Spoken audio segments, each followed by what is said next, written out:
Hello everyone. तो आज हम पढ़ने वाले हैं क्लास 11th की केमिस्ट्री का चैप्टर नंबर 1 जिसका नाम है some basic concepts of chemistry. तो चलिए शुरू करते हैं। इस चैप्टर को हम 7-8 पार्ट में कवर करेंगे, जिसका फर्स्ट पार्ट आज हम देखने जा रहे हैं। इस पार्ट में हम पढ़ेंगे नेचर ऑफ मैटर के बारे में। नेचर ऑफ मैटर देखने से पहले हमें ये देखना ज़रूरी है कि मैटर आखिर होता क्या है। So anything which has mass and occupy space is called matter. हर वो चीज़ जिसका कुछ मास होता है यानी कि वज़न होता है और जो कोई स्पेस को ऑक्यूपाई करता है, स्पेस को मतलब किसी स्पेस को घेरता है, उसे हम कहते हैं मैटर।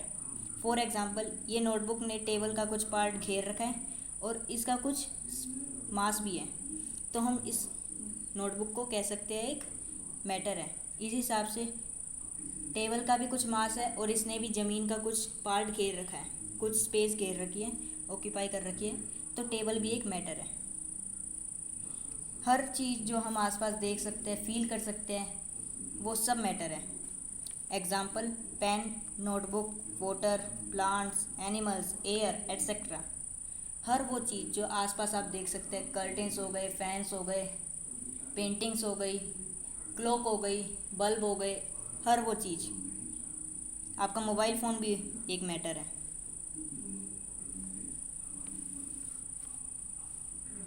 आगे हम पढ़ने वाले हैं फिजिकल स्टेट्स ऑफ मैटर के बारे में। वैसे तो फिजिकल स्टेट्स ऑफ मैटर 5 होते हैं, जिसमें से 3 मेजर होते हैं, तो हम मेन जो मेजर 3 फिजिकल स्टेट्स है वही देखेंगे। ये आप छोटी क्लास में भी पढ़ते आ रहे हैं, solid, liquid and gas. Solid में क्या होता है, जो इनके कॉन्स्टिट्यूएंट पार्टिकल जिससे ये मैटर बना है, जिसे हम एटम्स कहते हैं, वो क्लोजली पैक्ड होते हैं और वो ईजिली मूव नहीं कर सकते, मतलब वो मूव ही नहीं कर सकते।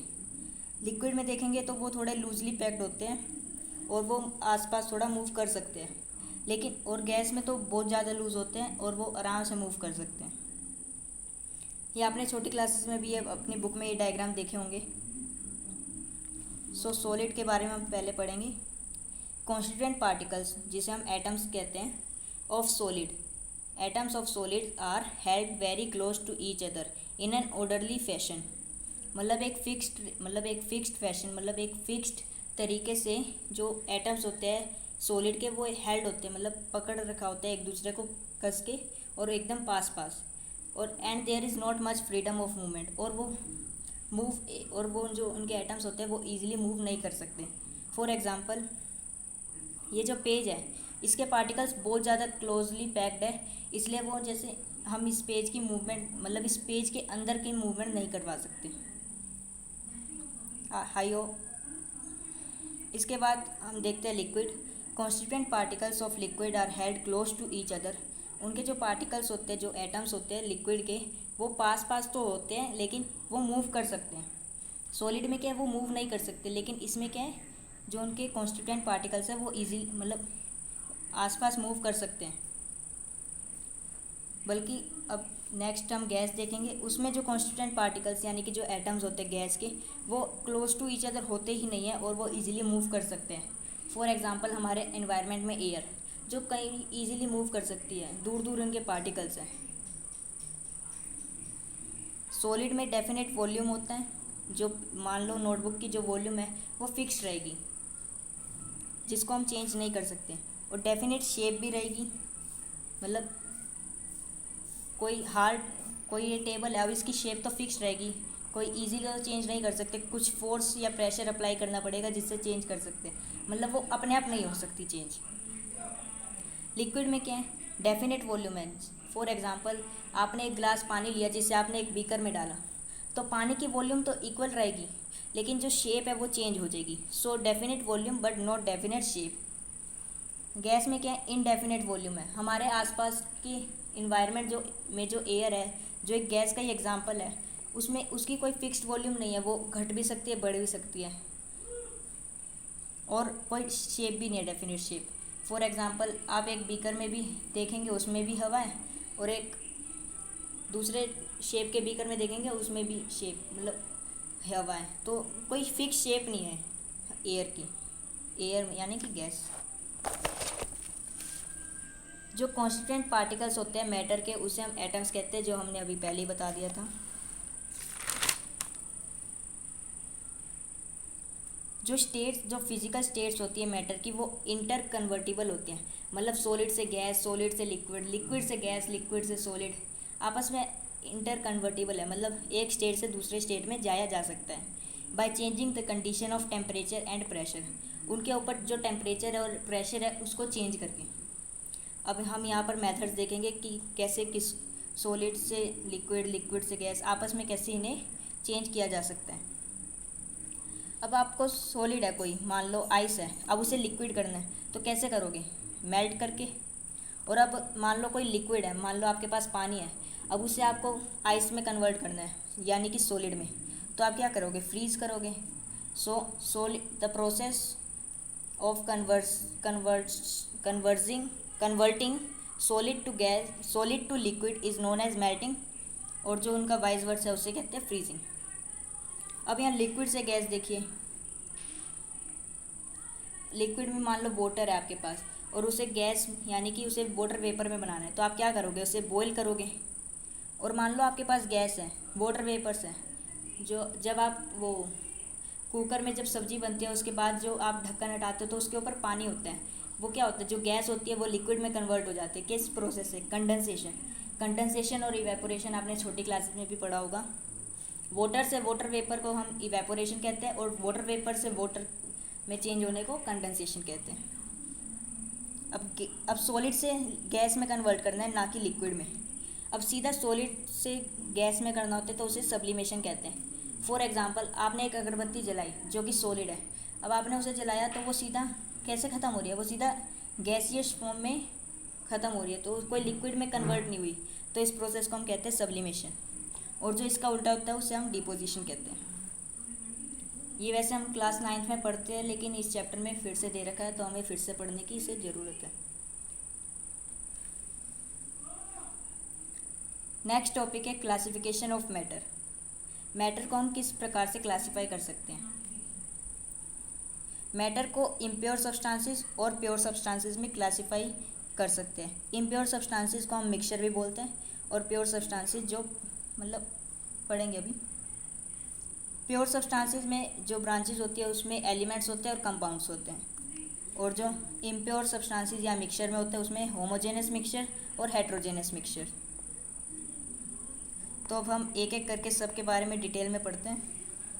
मिक्सचर क्या होते हैं? इम्प्योर सब्सटेंसेस या मिक्सचर क्या होते हैं? सब्सटेंसेस दैट कंटेन्स 2 और more particles present in it in any ratio. जो जैसे कोई सब्सटेंस है जिसमें 2 या 2 से ज़्यादा पार्टिकल्स है, लेकिन वो किसी रेशियो में फिक्स नहीं है।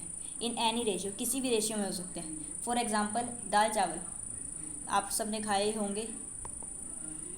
दाल चावल में चावल किसी को कम दाल से पसंद है, किसी को ज़्यादा दाल से पसंद है, तो इसमें दाल और चावल के बीच का कोई रेशियो नहीं है कि अगर अगर चावल हमारे 1 है तो दाल 2 होगी या 1.5 होगी, वो हम अपने हिसाब से ले सकते हैं। तो दाल चावल क्या हो गया? हमारा मिक्सचर हो गया। यहाँ एग्जांपल भी दे रखा है टी। मान लो किसी को डायबिटीज़ है तो वो चाय में चीनी नहीं डालेगा, उसमें शुगर का एक भी रेशियो नहीं है, और लेकिन जो चीनी डाल के पीता है उसके में शुगर का भी रेशियो होगा। और किसी को ज़्यादा दूध की चाय पसंद है, किसी को कम दूध की। तो ये मिक्सचर हो गया कि इसमें मतलब कोई फिक्स रेशियो नहीं है, टी बनने के लिए इतने % ही वो होएगा, इतने % ही वो होएगा। कॉफ़ी भी हो सकता है, शुगर सॉल्यूशन भी हो सकता है कि ज़्यादा शुगर डाली है या कम शुगर डाली है, कितना वाटर है, उस हिसाब से इसमें रेशियो आगे पीछे हो सकता है। और इसमें 2 या 2 से ज़्यादा सब्सटेंसेस है तो इसे हम मिक्सचर कहेंगे। अब मिक्सचर में हमने होमोजेनस और हेट्रोजेनस के बारे में देखा था। होमोजेनस मिक्सचर्स में क्या है? Mixtures whose components completely mix with each other and its composition is uniform throughout. मतलब ऐसे मिक्सचर जिनके जो कंपोनेंट्स है, जिनके मतलब जो पार्टिकल्स है, जो जिससे वो मिक्सचर बना है वो कम्प्लीटली एक दूसरे में घुल गया है और उनका कंपोजिशन क्या है? यूनिफॉर्म है, मतलब चेंज नहीं हो रहा कि थोड़े टाइम बाद ऐसे हो गए। फॉर एग्जांपल, दाल चावल में थोड़ी देर बाद अगर आप ऐसे ही छोड़ देंगे तो दाल थोड़ी कम हो जाती है, और तो ये होमोजेनस का एग्जांपल नहीं हुआ। यहाँ पे कंपोजिशन क्या है? मतलब जो रेशियो जो मतलब हमने स्टार्टिंग में जो रेशियो लिया था वो यूनिफॉर्म है थ्रू आउट, ठीक है। Ratio of its component can be varied. Ratio मतलब जो हमने स्टार्टिंग में एक वो बना लिया उसका तो रेशियो सेम है, लेकिन जो हम एक और बनाएंगे या दूसरे बनाएंगे तो उसका रेशियो अलग हो सकता है। For example air, sugar solution etcetera. Heterogeneous mixtures whose components doesn't get mixed with each other and its composition is not uniform। Homogeneous का उल्टा हो गया heterogeneous. For example salt and sugar, उनको आपस में मिक्स करोगे तो उनके कंपोनेंट्स मिक्स नहीं होंगे कि शुगर सोल्ट के साथ कम्प्लीटली मिक्स हो जाए और कुछ नई चीज़ बना ले, ऐसा नहीं होगा।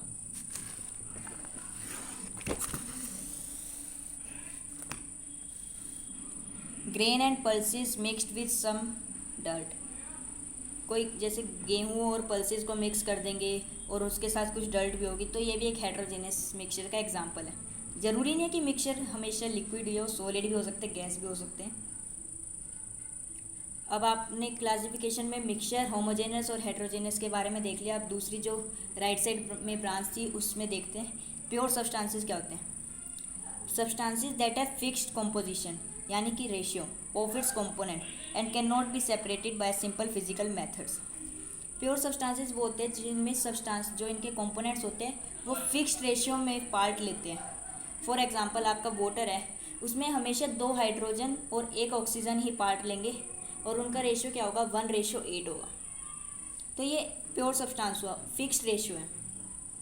अब आयरन है Fe, अब आप आयरन का एक मेटल एक टुकड़ा लेंगे तो उसमें जो आयरन का रेशियो है 1:1 होगा, क्योंकि सारे Fe पार्ट ले रहे हैं तो 1:1 हुआ और उन्हें सिंपल फिजिकल मेथड से अलग नहीं किया जा सकता। फॉर एग्जांपल आपने एक हाइड्रोजन का डाई एटॉमिक मॉलिक्यूल लिया H2, तो आप उसे इजीली ऐसी कोई फिजिकल मेथड से H और H को अलग नहीं कर सकते। हाइड्रोजन के मॉलिक्यूल को तोड़ के 2 हाइड्रोजन में नहीं बना सकते। तो हाइड्रोजन का जो मॉलिक्यूल है वो क्या हुआ, प्योर सब्सटेंस हुआ। अभी मॉलिक्यूल के बारे में आगे देखेंगे क्या होता है। आई होप वैसे आपको पता होगा।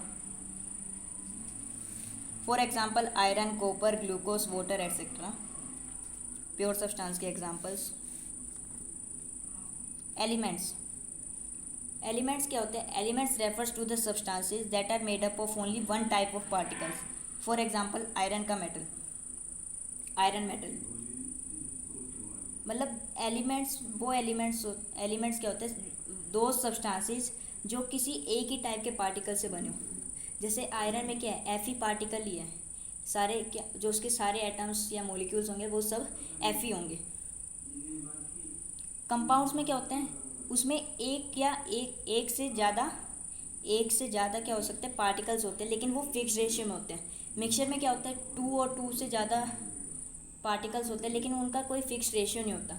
लेकिन कंपाउंड्स में क्या, उनका एक फिक्स रेशियो होता है कि फॉर एग्जांपल H2O है, H2O का रेशियो हमेशा 1:8 होगा। चाहे आप इंडिया का देख लीजिए, चाहे अर्जेंटीना का देख लीजिए, चाहे पाकिस्तान का देख लीजिए, कहीं का भी वाटर हो, उनका रेशियो 1:8 ही होगा।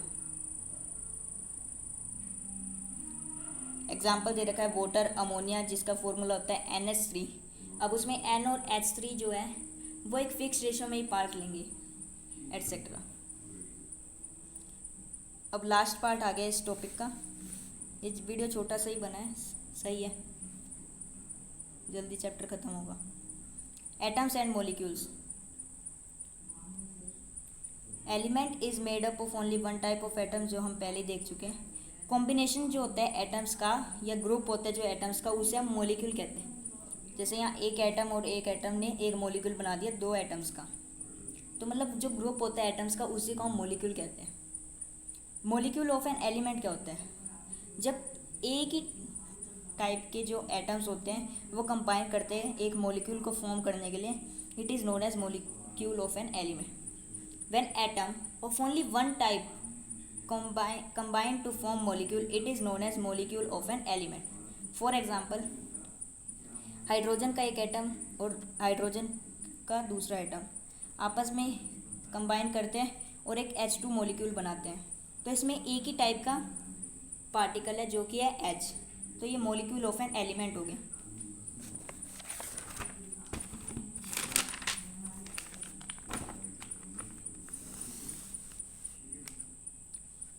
Molecule of a compound.